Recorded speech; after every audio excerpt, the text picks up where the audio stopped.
ரீசெண்டாக நான் ஒரு நியூஸ் பார்த்தேன். ஒரு 3 நாள் முன்னாடி.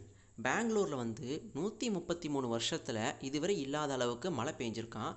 அந்த தண்ணி வந்துட்டு எங்கேயுமே ஓட முடியாமல் டிராஃபிக்கை டிஸ்டர்ப் பண்ணியிருக்கு.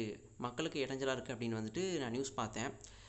இதே விஷயம் தான் 2 மாதத்துக்கு முன்னாடி பெங்களூரில் வந்து தண்ணி பஞ்சமாயிடுச்சு.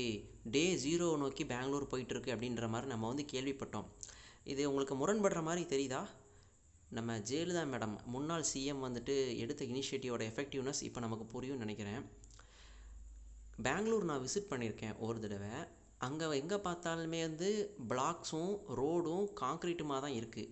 அப்போ எப்படி மழை தண்ணி மண்ணுக்குள்ளே போகும், அப்புறம் எப்படி கிரவுண்ட் வாட்டர் வந்து ரீசார்ஜ் ஆகும், எப்படி வந்து நிலத்தடி தண்ணி ஸ்டேபிளாக இருக்கும்? யோசிங்க மக்களே. ரெயின் வாட்டர் ஹார்வெஸ்டிங் ரொம்ப முக்கியம். அது மட்டும் இல்லை, மழை பெய்கிற தண்ணி மண்ணுக்குள்ளே போனால் தான் நிலத்தடி தண்ணியை பாதுகாக்க முடியும்.